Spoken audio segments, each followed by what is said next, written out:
Hey guys, I'm going to talk about the Dermont SWOT Analysis Plan. So for the strengths, we have a 1-to-1 technology ratio. Each classroom has their own Chromebook cart with at least 20 Chromebooks. Since none of the classrooms are larger than 20, that's what creates a 1-to-1 technology ratio. And then also we have low student-teacher ratios. There's funding for the 21st Century After-School Tutoring Program. Last year it was 4 days a week from 3:30 to 6:30. There's also funding for supplies for teachers, so teachers do not have to purchase their own expo markers or erasers or paper, etc. We have a community member who provides backpacks with supplies for all students in the district at the beginning of the year. He even buys a few extra in case some new students start after the beginning of the year. The staff is very collaborative and very helpful towards each other. The district is very active on social media, which they use Facebook, and then the district has funding for educational programs like iExcel, MobyMax, vocabulary, and then recently updated science curriculum had textbooks, online resources for students, online resources for parents, and online resources for teachers, and they also complied with the new science standards. And then Dermont partners with UAM McGee to offer courses to high schoolers, and they can either be a certified CNA or a certified mechanic upon completion of the 2-year program. So we do have weaknesses. There's a high teacher turnover rate, so most of the students are taught by first-year non-certified teachers. There's weak parental involvement. There's also a low community involvement. Much of the contact information for parents does not work, so even if 3 numbers are listed, a lot of times we still can't contact a parent. Because of the low number of students, teachers teach multiple subjects. So most teachers have at least 4 preps, but only 1 prep period. So I have experienced that. I taught 8th grade math, Algebra 1, geometry, and transitional math already, and then the pre-AP versions of some of those, and still only 1 prep period. So due to the low number of teachers, many teachers must also take on additional roles such as multiple club sponsors. For example, I was a book club sponsor, I was a blood drive sponsor, I was a junior class sponsor, and I was part of the PPC committee. There's a high number of behavior issues with the students, and then most students are below grade level in math and in reading, and then scores are not where we need them to be. And then the school website is not updated frequently, although Facebook is. So some opportunities are there are many churches in Dermont, so we could reach out to them. The district could research the best way to contact parents and then implement this policy so that everyone uses the same method to contact parents. And then Dermont is a Title I school, so that means more funding. And then our community member is willing to help the school, and then certain banks are also willing to sponsor some activities. So some threats are low student enrollment. Currently, they are under 350. If the test scores are not raised, then the school could be put on academic distress. And if we stay under 350 students, a waiver would not be granted. And then because of the House Bill 1145 that raises teacher salaries, the district is in danger of physical distress. And then other districts in the surrounding area offer less stressful workloads, so we lose teachers to other districts as well. So their vision is to educate and graduate students as independent thinkers and problem solvers who are prepared for real-world success. And then the mission statement is to cultivate the potential of individual students by connecting their interests to their futures, to provide an engaging and rigorous curriculum that fosters the desire to learn, and to provide a safe, supportive environment where they know their well-being is our top priority. So the problem that I've identified is that there's not enough parental and community involvement in the school. So this SWAT team will focus on raising the parental and community involvement. Okay, so we could partner with local churches, school personnel, the city hall, and mainline in order to achieve this goal. So the plan for securing them, the first step would be to form a committee that consisted of representatives from the school, from the churches, from city hall, and from mainline.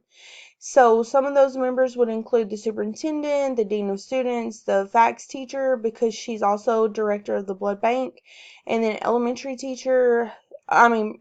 principal, the high school counselor, the mayor, the doctor that works on campus, and community members. So the next step would be to meet every 2 weeks to discuss progress towards the goal and any upcoming events. They could invite parents if they wanted to. And then once an event has been scheduled, they need to inform all members of the school and then inform the community the best that they can. So then once the event has taken place, they need to evaluate how it did, the positives and the negatives, and then change so that it can be better next time. So the first thing that I found on NEA Today explained that parental involvement improves student achievement, reduces absenteeism, and restores parents' confidence in their children's education. Students whose parents are involved have higher grades, higher test scores, better social skills, and show improved behavior. Also, on another site, it said that the best predictor of student success is the extent to which families are involved. And then teachers who have involved parents see a change in their classroom. They see more motivation, better behavior, and then higher grades. Another website said that many parents do not participate because they don't feel welcome or they don't know how to be involved. So it's our job to communicate with them so that they know that they are welcome. And then interactive voicemails such as Parent Link, and then holding parent meetings at the local family center or using systems that encourage parents to respond are all suggestions that that site gave. Then the next one was at Education World, and they said that a lot of um, parents don't feel welcome, and then a lot of teachers feel attacked if a parent is overly involved. So on this website, you would find tips to help curb both of those issues, and then there's also activities for each month. And then the next one was actually a school website, and it explained why parental involvement is important, and it listed the benefits for the student and for the parent. So I think that all school districts should update their website to include this section. So, the local churches would relay information from the school to the congregation and then from the community back to the school, and then they would also be willing to host. And then school personnel, they would keep the parents updated on their children, updated on events or opportunities to come into the school. Teachers would make sure that the parents are aware that they are welcome, and then the members of the committee would host events for parents and community members. For City Hall, they would use their resources to keep community members informed, and then they could also be available to host some events. And then Mainline could partner with the school as well, and they could actually offer free blood pressure, sugar, and cholesterol checks for any parents who showed up. So then, churches is a great resource because many of the parents don't have technology, and this would be a way to get them the information. And then the ones who don't attend church know someone who does, so they would be able to, the information could spread by word of mouth. And then you have to have school personnel involved because it's a school parent relationship. And then the city hall and mayor's office, the newly elected mayor was actually the former school board president. He was on the school board for about 13 years, and he's a Dermont native, so he has extensive knowledge of both aspects. And then Mainline is on campus, so partnering with them is a win-win because parents can receive knowledge about their kids, and then Mainline can help us keep our records updated. Okay, and then the problem is the lack of parental involvement in the students' lives. So if all of us are working together, all of these people who are in those students' lives, that could help provide the best education and the best experiences for the child. So the physical stuff that we would need would be for money for door prizes, money for venues, also, we would have to take turns paying for refreshments or hosting the events. The materials we need would be flyers, posters, memos to be distributed into the community, and then the technological aspect, we would need the Facebook page and the school website updated constantly. So the plan would be for the committee to discuss any donations or funds that they had, and then once they set the date, each member would be assigned a certain task, and then they would share progress at each meeting, and then if it's not on task, they're just going to alter their plan. So then, in order to have successful events, they have to be advertised. So we have to have those materials distributed into the community. And then we have to have someone to host it. And then parents expect refreshments in any event, so we have to have those too. And then we want the parents to come, so we want to provide these things for them. So then, I did not know that there were laws impacting parental involvement, but the Arkansas Department of Education did publish a document called Rules Governing Parental Involvement Plans in 2012, and here's the link for that. It is 9 pages long, but it tells you everything that you need to know about parental involvement. So the major goals would be teachers have regular contact with the students' parents. The events or opportunities for the parents to come into the school would be at least once a month. The parents would feel more welcome. And then the project objectives for short term would be we would partner with the local churches, City Hall, and Mainline to increase the parental involvement. The school would update the school's website to include why it's important. And then the school would keep the school website and Facebook page updated. And then at these events, the counselor would make sure that all of the parents who attend have updated contact information in the school system.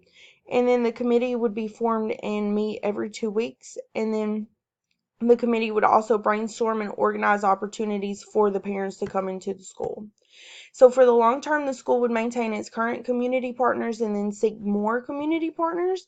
And then the school would continue to create opportunities to involve parents. And then we would offer professional development to all faculty and staff on the best way to increase positive parental involvement.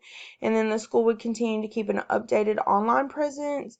And then the school would post pictures of previous events so that parents would feel they would be more enticed to come. And then we would update the parents on the percentages of parental involvement that are taking place. So for the short term, there are a few strategies that we would need.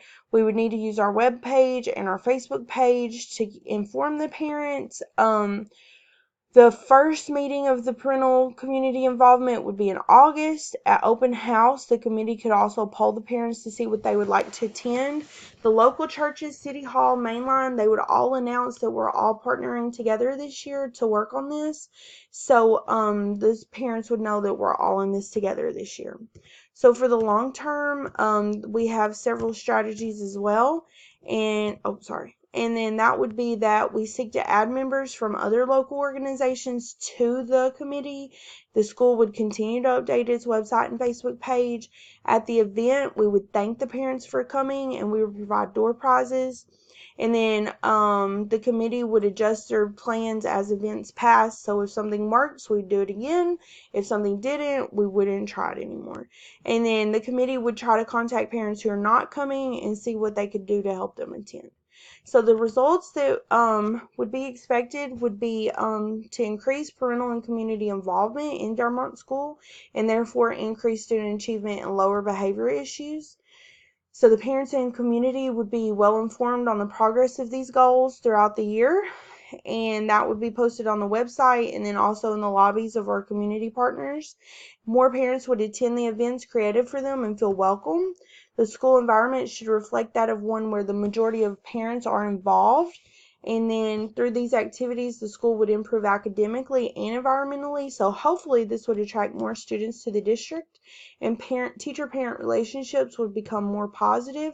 Parents would speak more highly of the school, and having more successful students would create more successful adults. And then school personnel, community members, and parents would all be working towards a common goal of student success. And by working together, Darmont would become a stronger community and school district. So this is my SWOT analysis plan. Thank you for watching.